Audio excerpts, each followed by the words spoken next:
Ah, what's up, YouTube? Here with another video, and today I want to talk about how I basically quit other gachas, at least the other big three games, which are Genshin Impact, Honkai Star Rail, and Wuthering Waves. And the reason why I decided to choose this game over the others. So, first off, I want to say this: I am not a huge on open world games, so that kind of takes Genshin Impact and Wuthering Waves out of it. I was enjoying these games, don't get me wrong, but I'm not huge on the open world aspect of games, especially for gotcha games, I guess you could say, because I think I'll get more fulfilling experience out of other open world games that are where you actually pay money to buy and play. I'm not saying it's necessarily bad. It's just that I don't know. I just don't really jive with it as much. Maybe that's just a me thing, but that's just how I feel personally. And even though Star Wars is not like an open world experience, it's still it's kind of like this, right? Where it's kind of like walk around the town. Let me click through this shit real quick. You can still walk around. And by the way, it's gonna be a little bit stuttery because my game basically has to warm up in order to run smoothly. My bad. You're going to notice that. But yeah, it's kind of like a limited open world experience, kind of like Yakuza is in terms of you can just walk around your main cities, and that's about it. Not necessarily open world where here are the open world aspects I dislike. The open world aspects I dislike are the ones where you have to pick up items all around the map. You have to go to a certain area to fight the certain boss. All of this shit. I'm not huge on that. I don't really want to spend my time traveling. If that's the best way I could say it. I don't want to spend my time traveling. This game, I got small limited areas. I kind of have an idea where to go and everything, right? So it's kind of like a familiarity thing. And by the way, if it sounds like I'm reading off a list, I kind of am because I want to get my doubts down. That way I'm not rambling too much. So yeah.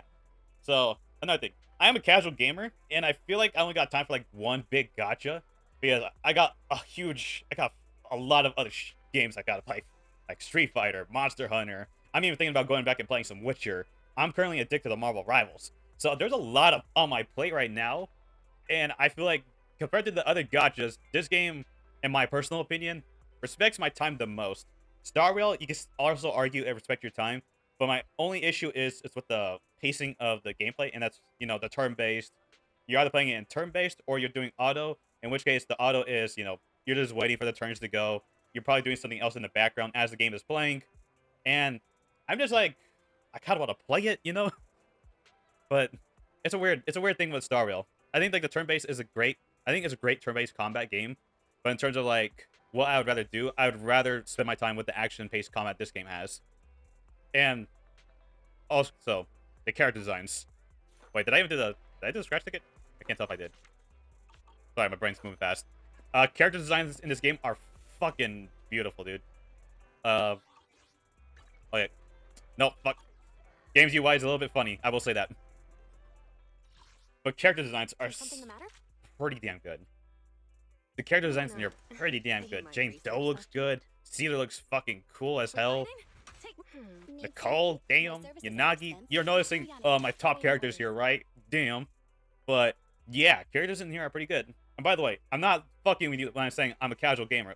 Only two of my characters are level 60, and I've been playing this game since the launch. I'm very much a casual player. And here's another thing. The dailies in this game are pretty quick. So it only seems like I'm taking a long time with these dailies because, well, I'm talking and rambling, right? But I literally just have to open my store, get a scratch ticket, get coffee, and log into the game, which you do from the start. So that's pretty much most of it covered. That's straight up the dailies. Unless you mean there's also the dailies of, farming your materials and everything. But those have a thing where they stack up. So it's kind of fine that you do not play on that same day. You don't necessarily have to. I just do the login, get my scratch ticket, drink the coffee, and I'm out. Or I farm for the materials for upcoming characters or whatever. It really depends, right? Depends on my mood. And again, like I was saying earlier, combat is really fast paced. So I think that's a net given, right? Maybe I don't have to show an example. I'm just gonna walk around here, right? Because, well, the game's gonna be a little laggy, and I don't want to fucking show you guys laggy ass gameplay like I already am just from fucking walking. Fuck. Well, the combat here is very fast paced. I'm gonna get this coffee. There we go. There we go. Okay. And another thing to be noted is that this game does not punish you severely for playing characters you want. So, for instance, Genshin Impact, it has the elemental system, right? So you're kind of having to pick characters to stick with each other. So you necessarily can't play all the characters you like all at once. is what I'm trying to say.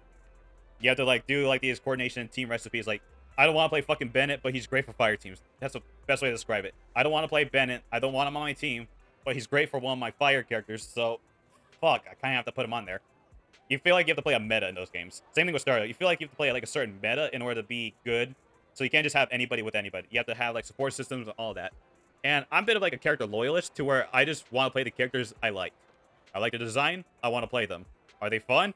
Good. So, like, what really burnt me out of Star Rail, like, a few months ago was getting Jade, and it just felt like I could not really play that character with anybody I wanted, or the characters I wanted to play her with. So, yeah, that was my issue there, with Star Rail, at least. Wuthering Waves, I think there's, like, an argument there to be made where it's, like, there's a bit more freedom you can do there. So, I think Wuthering Waves does that pretty good, but again, it's an open-world game, so that's, like, my only turn-off from Wuthering Waves. I think Wuthering Waves is a really great game. However, I'm just not huge on the open world aspect or want to invest my time into doing open world things to make those characters better, if that makes sense. So, especially as a casual, oh, another thing I'm bringing up too is like, not only is like, you can put whatever characters you want together, but it's also the fact that you don't necessarily get punished severely for putting those characters together. Granted, there are team comps in this game where they kind of like, add some statistic boosts and all this shit. However, it feels like this game doesn't severely punish you enough to where you're forced to do that stuff. Maybe I'm still like, again, I haven't done fully all the content in the game, right? I'm a casual. I'm a filthy fucking casual. But I feel like I got a good understanding of like, this game is pretty simple. It's pretty simple gameplay. It's pretty simple combat. And not to mention, the fast-paced combat in this game, not only is it fun, but it's also fulfilling in the sense of like, how would I say? There's two ways you can play it. You gotta play in the way you turn your brain off and just let shit happen. Or you're playing in a very technical way where you're trying to make stuff and make it a bit more, add some spice to it to yourself, right?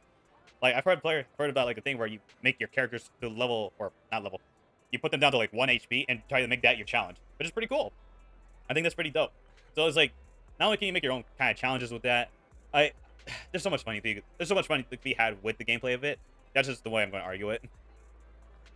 That, and I think the fast-paced combat makes up for the minimal farming you can do in this game for like materials.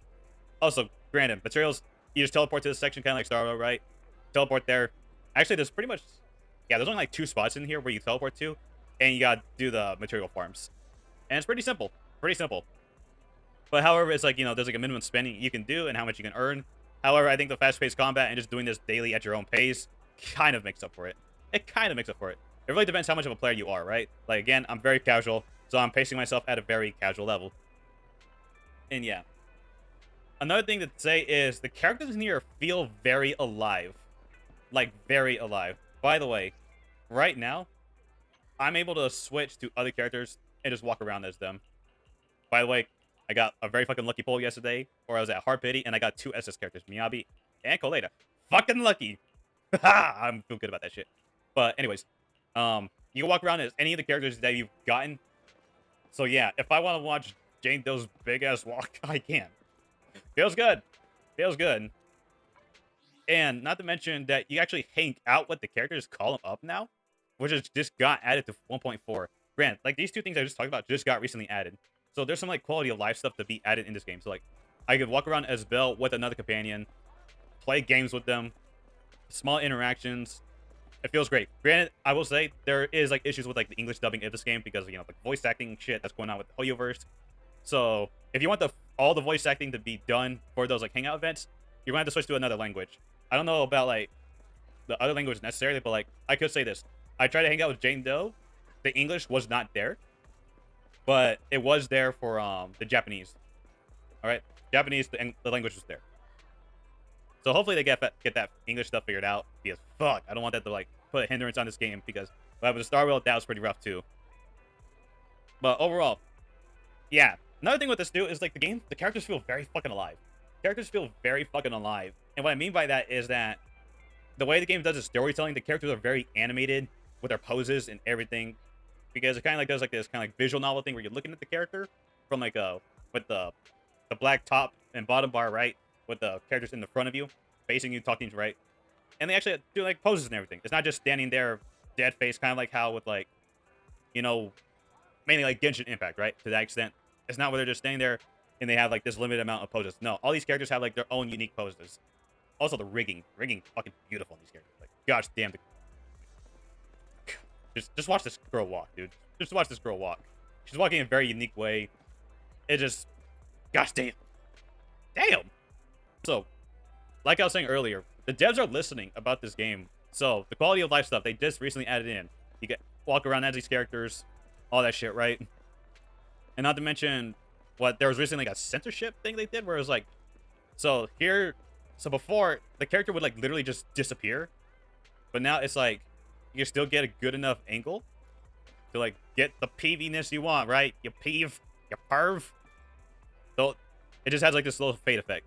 I don't necessarily know what that censorship thing is or why they have to do it. I don't know if it's like a China thing or it's like a devs thing. I'm not exactly sure. It's a weird censorship thing, but overall, I still feel like they listened enough to where it's like, you got, well, I think this is the most important angle. I'm not gonna lie, fuck. But yeah, they're listening, and not to mention they gave you a free temple for this shit. They apologized about this, and they gave you a free temple for this shit. So I don't know. But, so what I'm trying to say is right now, in terms of like the big gacha games, this is the one I prefer over the others, just in terms of like quality of life aspects, character designs, and just time. How it just respects my time. So in terms of the big gacha games, I feel like this game is slept on by the online gacha communities when it comes to like these big four. Because when it comes to Zenless, it's either people completely disregard this game, or they just like enjoy it at a casual level where they're not necessarily loud about it. And I feel like that's where I'm at, and where most of like the Zenless players are at too. We're like, yeah, we're just enjoying our time. We're just enjoying our time with this game. We're having our casual fun with it. We're not necessarily too loud about it either. The only time it gets kind of loud is like, you know, when it's like a character trailer got revealed, and that's pretty much it. It feels like. Maybe I could be wrong. Maybe there's something I forgot, like some event where it's like, oh fuck, this thing happened though. But overall, the game is just like, you know, just kind of slept on. It's kind of slept on. Just online. And, you know, that's the acronym. ZZZ. Zzz. It's slept on. But yeah. Anyways, I just want to share my thoughts about this because, yeah, this is how I personally feel. This is my favorite gacha game right now. Granted, I still have like some other gacha games on my phone, like Girls Frontline 2, Nikkei. But those aren't like, necessarily like, I guess you could say, in terms of like quality of what they're doing, they're not as big as this, right? They're not as big as this. And I don't mean like, I'm not shitting on those ones. I'm just saying like, in terms of like the quality of what's going on, this is pretty great. I don't even know what I just read. I'm just doing this event thing that I walked past by. Anyways, let's go and wrap up this video. Let me know your thoughts down below in the comments. Is GZZ your favorite gacha game? Is there other ones that you prefer much more? Do you feel like I'm fucking wrong? If you like the other ones to respect your time better, let me know. I'm curious. What do you guys think? What's your favorite gacha? And that's going to wrap up for this video. And yeah, before you join the Discord below, if you like gacha, wrestling, fighting games, etc. And also, yeah, like and subscribe if you enjoyed my commentary or whatever the fuck. Anyways, out of here.